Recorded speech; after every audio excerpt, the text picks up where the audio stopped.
Hello,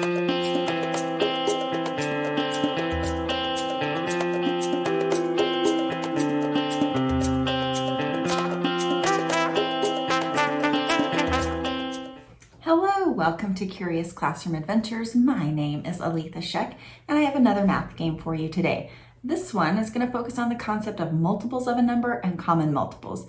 We're getting ourselves set up to do a fraction unit soon, aren't we? So let's look at how to play multiple madness. To play this game, you will need a recording sheet and a partner, and then you need this multiple madness board and a paper clip to use as the spinner.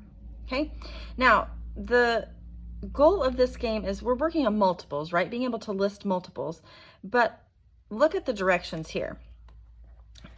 Whenever we're going to spin two numbers, and then we're going to be looking for the common multiples of that number.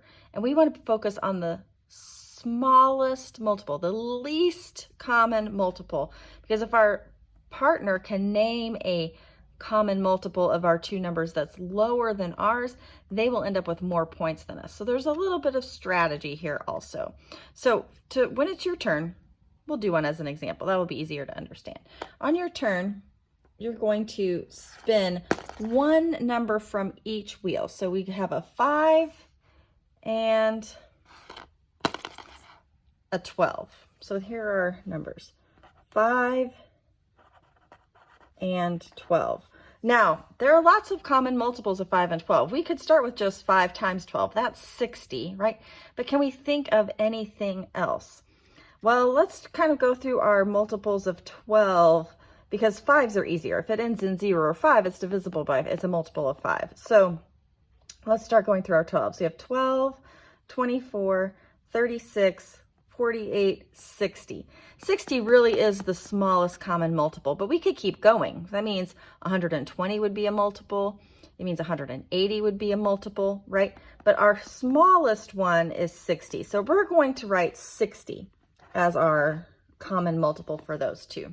Now our partner gets the chance to try to steal some points, okay? So if we get it correct, our partner's going to say, yes, I agree, that is a multiple. So we get 1 point just for getting it correct. No matter whether it's the smallest one or not, doesn't matter. Okay, but our partner gets to try to steal some extra points, because if they can name a multiple smaller than 60, they'll actually get 2 points instead of just 1. So we did really well. They're not going to be able to name one smaller, so they will get no points for that round. Okay, but now it's their turn. Let's see what they get. They're going to spin. They have 8 and 3. So 8 and 3. So some common multiples of 8 and 3. Well, there's 24, right? Or we could do 48. Okay, so let's say our partner chooses 48. They're going to say, okay, 48 is a common multiple. That's correct. It is a common multiple. So they will get 1 point, right? But we know that an even smaller common multiple of 8 and 3 is 24. So we'd say, oh, 24 is smaller. Okay, and so then we would get 2 points. Okay, we're going to have to prove it to our partner, right? We might have to break out our counters and show them in an array or something like that to prove that we are correct. Let's do another one. So this is our turn. 5 and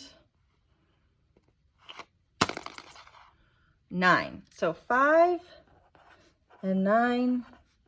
Okay, some common multiples of 5 and 9. And we could also list those. If we need a piece of scrap paper, we could start listing out all the multiples of 5 and 9. So 5 are 5, 10, 15, 20, 25, 30, 35, 40, 45, 50, right? The multiples of 9, 18, 27, 36, 45. Oh, there's our smallest one in common, right?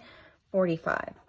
And our partner's not going to be able to find one smaller than 45 because we proved it right here with our math. We can show them, nope, see, look, there's not a smaller one on the list. So we would get 1 point, okay? Then our partner gets to go again.